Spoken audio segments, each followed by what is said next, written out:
Lecture 4. The spirit that rules the ocean calms the storm in man and gives him dominion over all things above and below. Listen to me, O listen, and you shall feed on good, and thrill over the finest fare. Listen, and you shall revive by the eternal compact I grant you. Isaiah 55, 2, 3. We have seen in our previous lectures that a thought wave of energy radiates in ever-widening circles through the ether at the speed of approximately 186,000 miles per second. The ether absorbing these waves cause magnetization in which these impressions remain, and attracting to them other vibrations of similar wavelengths. Thus, thought becomes accumulated. These vibrations can remain dormant or active according to the stimulus given to them by the projecting or receiving mind. We must see then that you are a projecting radioing station. Your radio, these vibrations, thoughts. Now, remember that thought itself is not a reality, it's a relative thing, but it is an active relative thing. Just the same that an atom is a relative thing, but it's an active relative thing. And within the atom there is also relative activities, but behind the atom there is the cause that remains invisible. The same is with thought. That cause that behind everything is yourself. Consciousness is cause. It creates a thought wave, either by reacting to things external to itself, or from an inward sensation, or through understanding that consciousness is the power by thought is produced and created. And by the same power, these electromagnetic waves are created, so that the ether becomes magnetized, and there you have a thought in operation. These magnetic waves magnetize the ether just as a radio wave from a radio station magnetizes the ether in all directions, up and below, so that you can listen to a particular radio station in any part of the world and hear the same thing at the same time. So does a thought do the same thing. If the thought is strong enough and is projected by a consciousness that is aware, then that thought can be felt by receiving sets, that is, minds who are ready to receive or tune in to that particular vibration will receive them. Now, a thought sent out into the ether becomes a vibration of a certain density, of a certain wavelength. If a thought of hate, anger, jealousy, a thought of war, whatever the case may be, these thoughts are in the ether. They magnetize the ether. Therefore, all other thoughts that are created on a similar wavelength become accumulated, and they gather together, and this becomes a cloud of accumulated thought that sometimes moves across the whole world. If you are not aware and conscious aware, you may dive into that particular thought cloud and be caught up in it. But if you are aware that that is a relative thing and has no power of you, you can dive into this ocean, you can feel it, you can come back, and therefore you are not affected by it. Just as you can enter into the ocean and have a swim and come back out of the ocean and you're still yourself. So it is with these accumulated thoughts. What I want to show you in these lessons is the relative activity which most people are affected by when they are not aware of themselves, aware of that which is beyond mind. But how can you know that which is beyond mind when everything else is in your mind? You create an image of truth in your mind, an idea of truth, and you say this is the truth. But that is not the truth, that is in your mind. But truth is beyond your mind. It's a living expression itself. It's the only power that can give thought an impetus. It's the only power that can create anything. You create then an image in your mind by yourself. And then you think that that is truth. But it is not truth. It's but an image of truth. Then you hang on to this image. What can this image give you? Nothing at all. But when you have cleared the mind completely and you know what the mind is filled with, that all these are images, ideas, reactions, thoughts, and so forth, then you become free. Then there is love. Then there is wisdom. Then there is reality. And in that, you become consciously aware of a power that can use the energy in the universe. And that is called pranayama. When the consciousness becomes aware that it itself is the mover in all what we call the universal energy, then it is pranayama. Just the same as if to use the energy of pranayama, the consciousness becomes aware, and I do that. You feel that, don't you? Just in a split second. That is pranayama. I'm using the ether to convey an energy created by my consciousness, therefore you can feel that particular vibration. We will never understand thought until we have first learned the fundamental principles upon which it works. Ether is a substance that underlies the whole manifested universe. It is also the conductor of all vibrations and is the subtlest form of cosmic matter.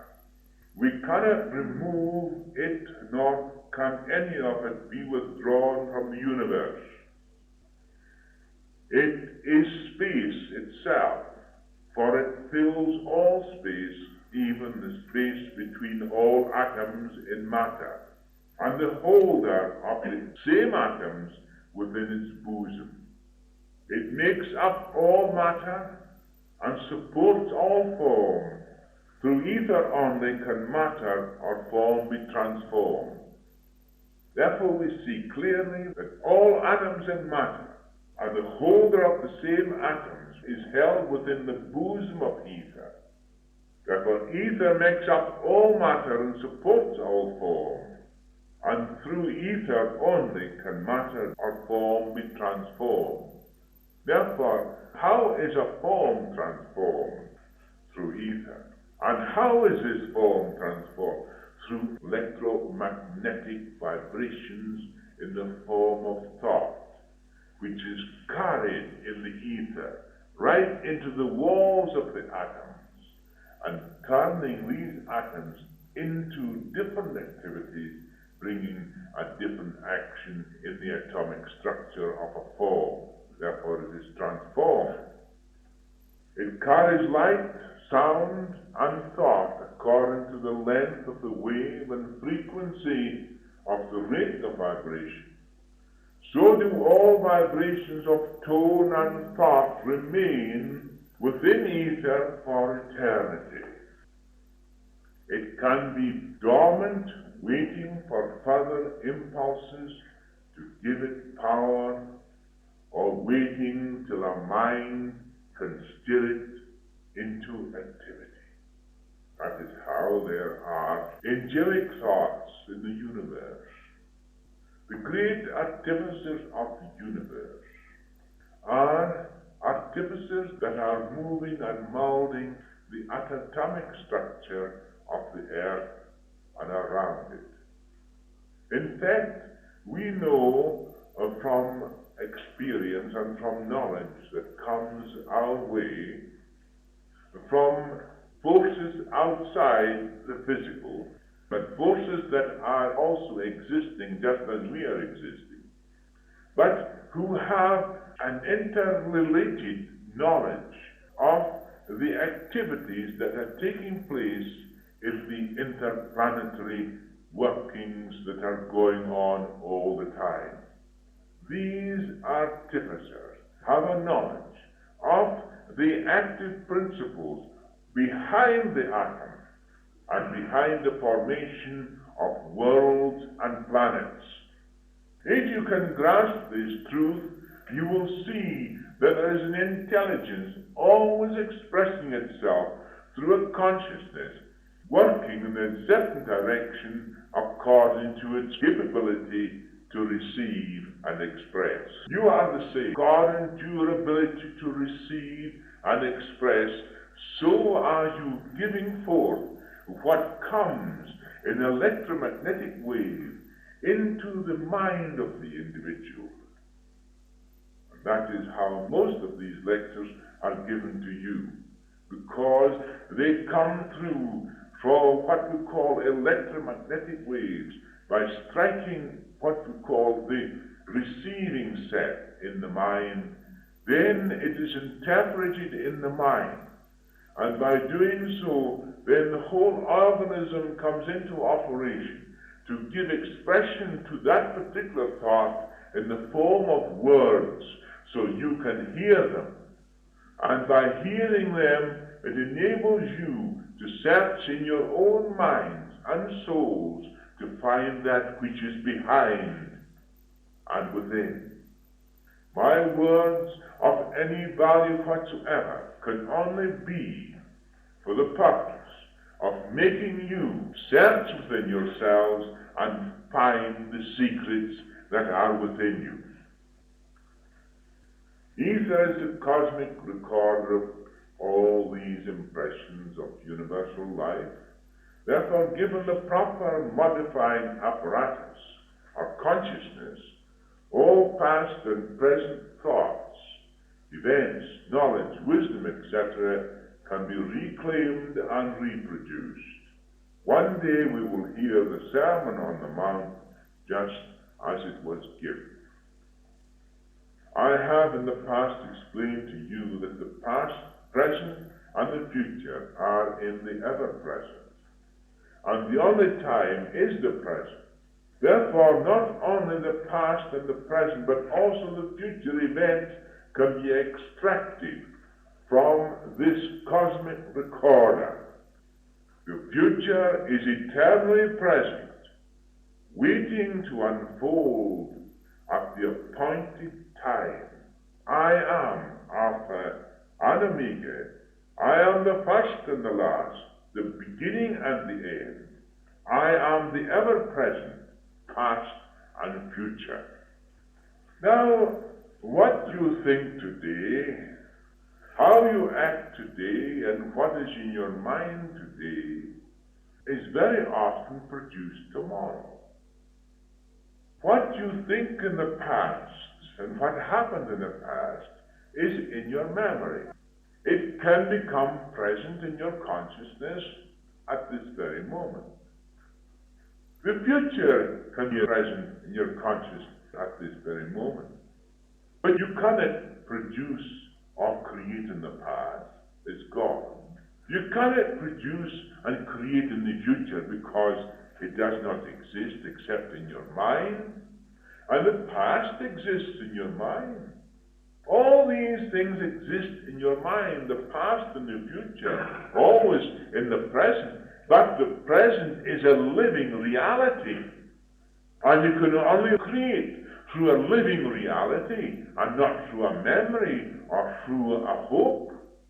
At the present time you are alive and living, and to recognize that life as eternal and immortal, then that immortality is yours.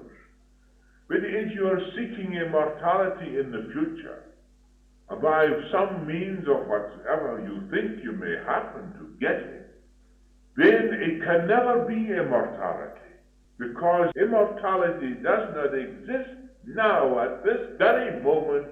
It will never exist at all. Therefore, in the future, there is no immortality. It's in your mind, it's an idea, and a belief, which is not a reality, but an image. In the beginning, the end existed, and all that exists between. It could not be otherwise, for what the Almighty decreed in the beginning is already finished, the end unfolding the beginning. Thus the Christ in man is the finished product. Yet the Christ existed before the world was. The masters understood the law of magnetization of the ether to be the great hidden mystery, and only by those who have acquired the wisdom and knowledge of this profound law can it be used with understanding and effectiveness. Yet not one of us can afford to disregard this law, for by it and through it we gain all power in heaven and on earth, and freedom from ignorance. We do not yet realize the power of thought, and because we cannot see it, we are apt to ignore it. The power of thought depends upon the consciousness that expresses it. Function of the process of thought operates with mathematical precision. It acts the same as electrical impulses to create form both within and without. In the words of the Master, what you hold fast below, you hold fast above. In other words, what you create above, you create below, and what you create in the inner, you construct in the outer, so you establish in the inner. This is why I said in my last lecture of the last series, when we are aware of the origin of our thinking and the action of our thoughts, we will know the result as well. Isn't that true? That is exactly the place of the Master. He knows the result before he begins, because he knows what the result will be. Did Jesus wonder when he turned the water into wine? We will come to the ways of how the Masters perform these feats, and it is what we call a transformation of the atomic structure of the particular liquid, whatever the case may be, by this science of the consciousness being aware to set in motion these electromagnetic impulses through the ether right into the very walls of the atom that make up that liquid, changing it, transforming it into something else. These things are not fairy tales, they are actual truths, and you have within you the very principle and the very instruments to perform these feats, but your belief in the fact that it's impossible to you, therefore it is impossible. Because what is impossible to you becomes impossible. What is possible to you becomes possible. But I will say this to you. There isn't anything you think possible in this world that is not possible. Therefore, when Jesus said, "Believe you have received, you shall have," he was speaking from direct knowledge of a science he knew to be infallible. Therefore, if we understand the fundamentals underlying our thinking, what we then think is the evidence of that which will be produced in the outer. Here is the profound law through projection from the transmitting mind into the ether is in the form of electromagnetic waves with a particular wavelength and frequency. Inherent in this wave or impulse is the form and purpose to act upon the ether in such a way that the form can be constructed. For all creation, including man, is based upon electromagnetic action. When an intelligently formed thought with its tremendous power is let loose in the ether, it must not be ignored because of its magnetizing effect upon the ether. Besides, the ether, having its penetrating power throughout space, it spreads into the narrowest confines between the atom walls of matter. Not only does it go through whole space in this magnetizing power that it has, through electromagnetic waves, but it pierces right through the very walls of matter. Could you feel a wave that comes from my hand? If I do this to you, could you feel a wave that comes from my hand unless it penetrated your body through the very walls of the atom, through which your nerves then receive those vibrations and you become sensitive to them? When you have arrived at this state of consciousness, when you know that you can project electromagnetic waves by the means of thought, you can change a body. You can actually change it. You can eliminate conditions by your very powerful, concentrated thought. That was Jesus' method in nearly every occasion. But it wasn't a forced thing. He didn't crust his hand and clench his teeth and he said, "No, you'll hear this." What did he do? With his complete understanding, without the slightest effort of his part, he just did this. He did that. He did that. That. You see now what I mean. Where there is no effort, there is a conscious awareness of the mechanism of the activity. And the masters are aware of these things.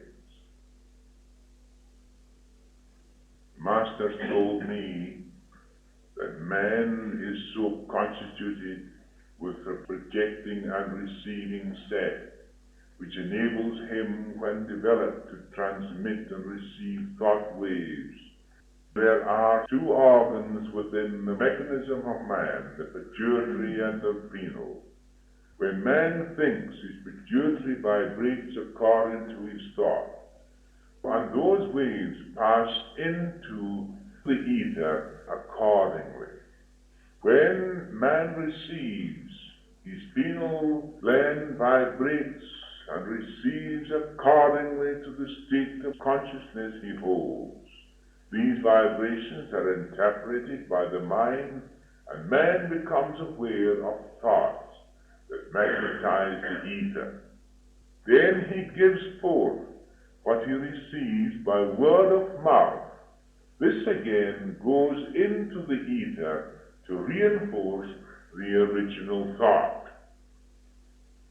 You have already been told that this method is used in all these lectures now given to you. For my early life, I was aware of thoughts that came from nowhere. But when I was trained in the Himalayas, I became aware that they did not come from nowhere. They were specially directed.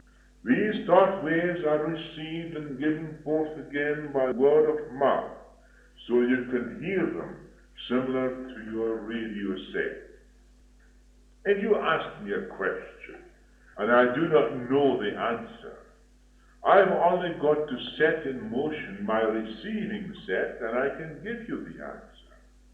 That is the simplest and easiest way, and that is a truth.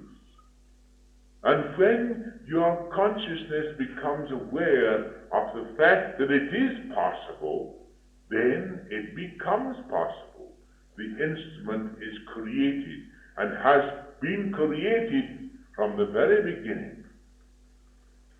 Therefore, a thought wave transmitted from a consciousness which is aware of the fundamental laws underlying it can permeate the whole universe and can be picked up by any number of receiving minds who can tune their apparatus to allow the wavelengths or impulses to set in motion similar vibrations within them. So the vibration that comes from without sets up similar vibrations within, and that is how you are sensitized to these vibrations. You sense them through your mind or through your sixth sense, which enables you to acquire a knowledge of receiving vibrations, because you virtually find these vibrations within yourselves. To set up these certain vibrations within the individual, and the individual interprets them. Telepathy has passed through the watchful eye of science and has been proved to be an absolute truth. I have seen in the Himalayas Jellas in practice sending thought from one valley to another. First, each letter of the word would be transmitted. The receiver in the valley beyond would write it down. As practice made perfect, words were sent in a similar manner until complete messages in the form of the idea was transmitted and received. Therefore, it is training, but each and every one of you have the same capabilities. The same instruments are there, ready to come into operation. But you have never allowed them. You have never thought about them. You have never been even told about them. Nevertheless, they are there. But we need not go so far afield to find this out. We have many instances in our own lives here. Now, the peculiar thing about these people is this. To the outside world, they are illiterate. They know very little about the cellos over there, except the masters know everything about the outside world because they know all about it. But the students know very little about it at all. They are just young men who grow up there. They are illiterate as far as the outside world is concerned. They could never read nor write, nor do any of these things. But they begin their training by training their minds in this way. Therefore, they are taken out. They are shown what to do. And some of them are very apt. Some of them actually are at once receivers or projectors. And they are accurate from the very beginning. They gradually move through one stage to another, from mental telepathy to other stages and so forth, until such time they acquire such a knowledge of the self, of thought, of movements of the mind, and everything concerning the individual mind and body of man, that their knowledge is beyond 100 times greater than your best physician you have in the West. Yet, they will not be able to read or write. Now, there is a tremendous, fundamental truth showing you how this knowledge is not acquired through books, as the majority of people get it in the West, but through actual experience, which is the greatest teacher. I could relate my experiences I've had in the West before I had made my sojourn to the Himalayas.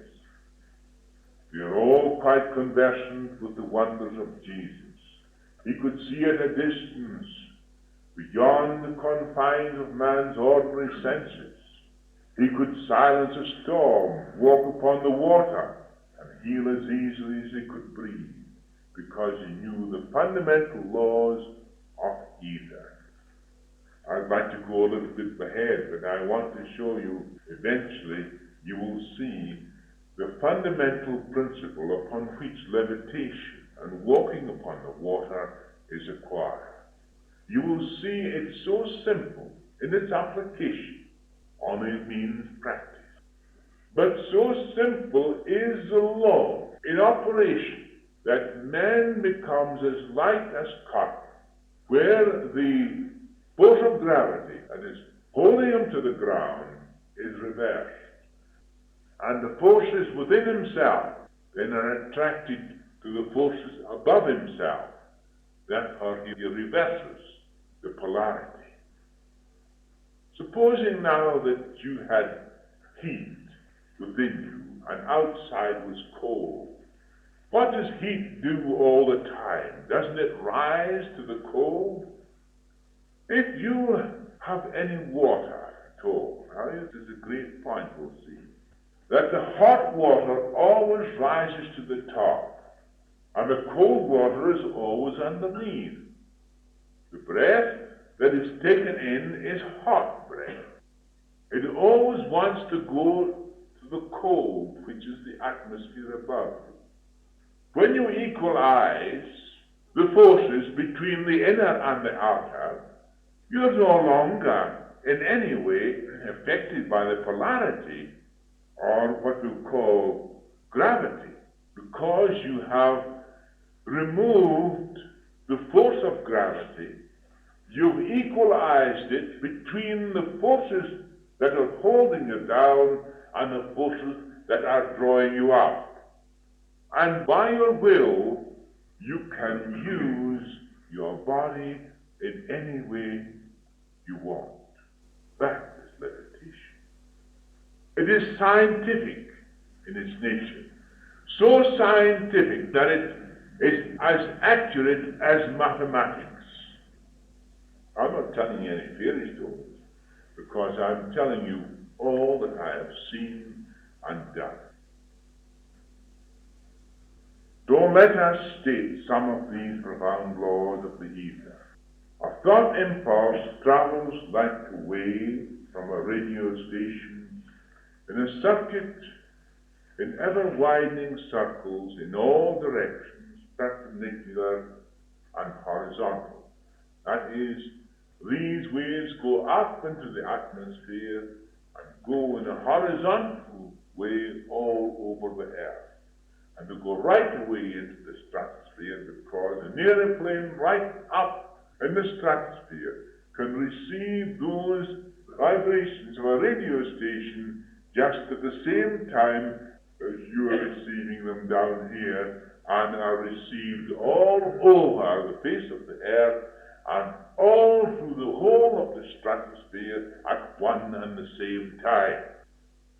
So in ever-widening circles, in all directions, perpendicular and horizontal, affecting the ether, causing it to be magnetized according to the wavelength or impulse of the thought. Now in the ether, there are millions of different wavelengths of different thoughts, and radio wavelengths, thousands of them, all at the same time, and they do not interfere with one another. Have you ever looked to see the distance your radio mechanism moves to get another vibration, to get another station? You take the knob and it may move round with your fingers, but watch the inner mechanism and see how much it moves. It does not move more than 100th part of an inch. Less than 100th part of an inch does your mechanism move inside. although you turn your knob. Your knob is so made, because if the knob didn't turn more revolutions, then you wouldn't be able to get a station at all. You would pass them by. And if you want one, you gradually turn your knob until you hear it coming into operation. But watch the movement of that mechanism. It does not move more than 100th part of an inch, and less than that.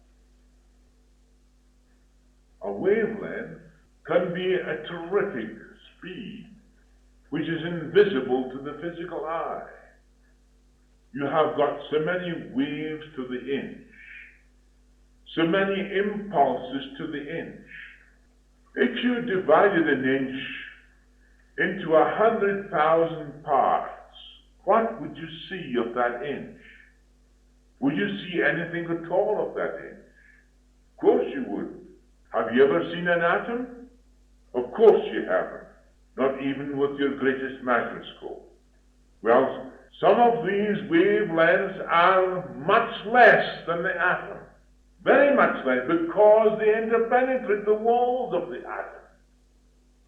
I'm taking you into scientific talk on wavelengths. If you read any scientific book on the matter, you will see exactly what I'm telling you is true. I'm putting it in simple language for you to understand. The entity transmitting the thought impulse, being the living life created, gives the thought a living expression which becomes existent in the universe. This thought impulse will attract similar impulses of the exact wavelength and frequency, thus gaining power and momentum to accomplish its mission. Jesus knew that his word would not return void, but would accomplish what he sent it forth to do. Because he was a master of masters and knew all these things, and his application of them was as accurate as mathematics. 2 and 2 are 4, and as simple. The universal ether is so constituted that the thought impulse will create motion and consequent activity, combination and transformation in the atoms of matter, ether being the basis of matter and the framework in which it is built. According to the state of consciousness, so is the concentrated thought that is responsible for the intensity of the activity and the transformation of the atoms, and accordingly so will be the distance reached and the effect of the transformation.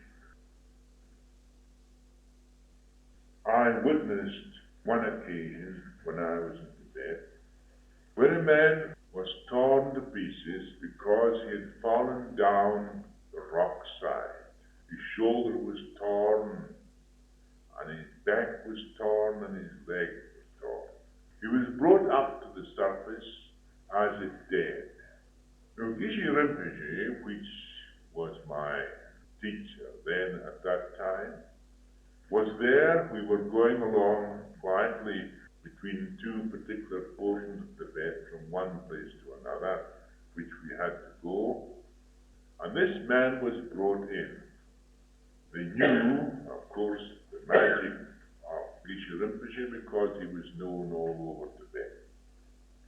He looked at the man, stood over him for a little while, and his wounds began to heal.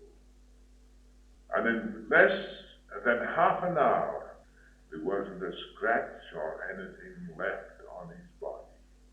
Transformation of the atoms of his body was transformed by the power of this man, who set into operation that tremendous force of electromagnetic vibrations, causing the very atoms to form and reform according to the divine image in which it was created. That was clear picture of what could be done without effort, without strain, without difficulty. And when I was amazed at this performance, he turned to me and he said, "Within yourself, my son, is the power to do this." So, it is within each and every one of us a power that is latent, but has not been recognized. Therefore, a mind that is clear of all limitation and hindrance is essential for creative, concentrated thought. That is why I have in the past tried to make you understand that it's imperative that you discern your thoughts, for a conglomeration of thoughts which contradict each other is of no value. You only create a distortion in the ether without result. Therefore, the combination and transformation will be dictated by the inherent intelligence and quality of the thought. The transformation will be accordingly. Consequently, a thought impulse will induce similar vibrations in other minds which happen to be in the same wavelength of the original thought. Therefore, if your wavelength is in the same or similar, just as the woman who touched the garment of Jesus, the wavelength of her thought was this: if I could only touch his garment, I shall be healed. She pushed her way through the crowd, and all the time she was endeavoring to get near to him. And when she did, she bent down and lifted his gown into her hand. At that very moment, she was healed. He turned round to the crowd and says, "Who touched me?" The disciples said, "They're all around you. Everybody's touched me." But he said, "Someone has touched me. Touched me this particular way because I feel virtue has gone out of me." The very vibration of her vibration was the exact vibration of his. So therefore he felt the outrush of this terrific force into somewhere that brought complete transformation of the atomic structure of our body, and the woman was healed. And he turned round and he said to her, "Thy faith hath made thee whole." Here again is the power of the Master, who has mastered all impulses that rise from the subconscious through understanding and love. Therefore, to condemn is to be condemned, for we attract like thoughts to the state of our old minds. So if anyone condemns another, they are already condemned, and they attract to themselves the vibrations of condemnation all around them. Little do people know that it is necessary for the elevation of the power of love and wisdom to be always in the mind of the individual, to feel and recognize those two pillars of creation as the fundamental and basic principles of a perfect existence. If then you violate these particular laws of love and wisdom, you then bring destruction upon your own body and mind. It is very simple to love. It's very simple to ask for wisdom. It is easy for one to hate. It is easy for one to envy. It is easy for one to get into a rage. But when one sees what one's doing and sees that this is the self, caught up in craving, self-aggrandizement, and fear, and vanity, and all these things which are detrimental to man, when man sees how he is caught up in these things, then he drops them, they pass away. And when these things pass away from his mind and environment, that which exists eternally takes its place: love and wisdom. So simple is the expression of this, that it itself does the work. You don't create love, you don't create wisdom, it exists eternal. But you do create envy, you do create hate, you do create anger, according to your reactions to things external to yourself. And you do create fear. These things you create yourselves, you must discern clearly and understand them, that they are self-created. They belong to the self. Therefore, the self alone is responsible. And the self alone must remove them, because the self brought them into existence, and the self must remove them by discerning that they have no power of their own and do not exist in reality. This state of mind can be sometimes spontaneous when the mind is caught up in reaction to the high levels or the low levels. It can become trained through awareness and understanding to function mathematically, and sometimes it can happen accidentally when a flash of truth is revealed. Thus you can find out for yourselves in practice. This is why the masses, still in ignorance, can only associate with minds of similar thought. While the higher you go in the science of mind, fewer are capable of coming together. So minds are attracted to each other in the same matter as atoms are brought into close contact by the impulse or force of the thought wave. The masses crowd together because you will see they have got similar thoughts. But as you grow higher and higher, become aware of the great truths, you find less and less minds are capable of associating with one another. Between the grosser and the finer there is a deep cleavage, dependent upon the vibration of the minds which are able to receive and those which are incapable of receiving. That's why Jesus spoke in parables to the multitude, while he spoke in secret to his disciples. The attraction will be effective both in the conscious realm and in the subconscious realm, according to the attunement. Thus some can be healed by the word, others by water, and others by mud. Jesus knew the level each of his subjects were on. We are now beginning to realize the great power at the disposal of man. This profound knowledge of the fundamental laws of thought could revolutionize the whole world when understood. With one powerful, concentrated, and intelligent thought, we can contact any point in the universe. Thus, prayer, when properly understood, is the most powerful weapon we have.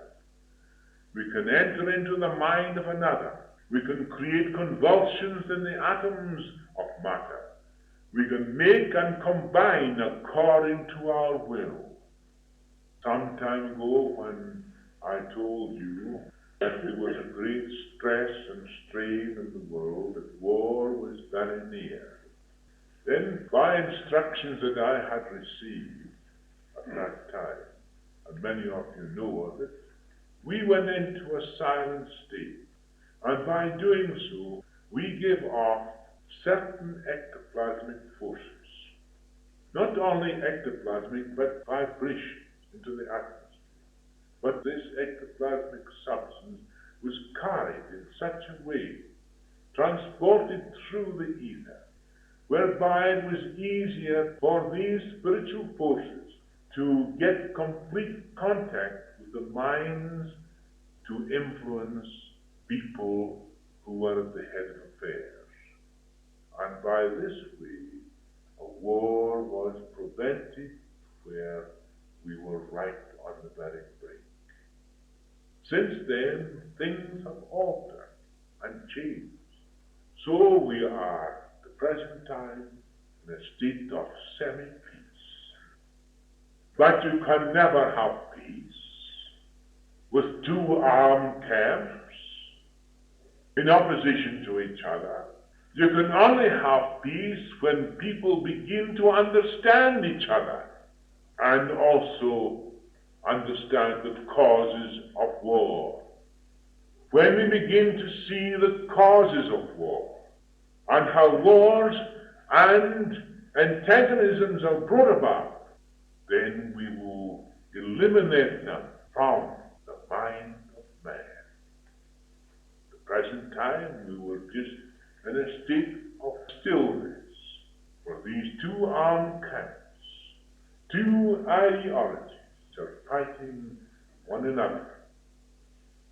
And as long as we keep the balance, we can keep peace. But how are we to maintain this continuously unless everyone begins to recognize the causes of war? We can use the law of magnetizing the ether to our greatest advantage, while we can penetrate into the atoms that dominate matter. Dematerialization and materialization of matter are performed in this way, where inanimate objects can be transported through space. Levitation and other phenomena are obtained in the same manner. We can reshuffle at will the arrangements of the atom, change their rate of vibration, thus transmuting one element into another. This way Jesus turned the water into wine, and by the same means we can reduce and create phenomena as we please. Creation is nothing more than the deliberate releasing of a conscious intelligence in the form of thought into the passive ocean of ether, to whip the etherons into motion, to create activity and transformation. By the same mode of action, when we have gained this state of consciousness of the Christ, we can conquer the storms and the tides and subdue the ocean. Therefore, knowledge alone is the basis of faith, which is the substance of things hoped for and the evidence of things not seen. Can you now ignore this great power at your disposal? Then think deeply. Do you use it ignorantly or knowingly? Millions of people know nothing about this great power invested in man. This teaching should be the first consideration in the religious education of any man, woman, or child. This is the answer to the riddle, man made in God's likeness. If thou be wise, thou shalt be wise for thyself. Proverbs 9:12. Benediction. Almighty One, thou hast created me like unto thyself. In my ignorance I did not understand, but now I have found the key to thy treasure. O Blessed One, how can I thank thee except by doing thy will? Thou hast clothed me in matter, and I was lost in the darkness of my mind. Now the light that shines from the beginning showed me the way to conquer all things as thou hast decreed. O mighty One, I bow before thee. In thy wisdom thou hast made me like unto thee. And through the love of thy Son I found myself united in all, loving of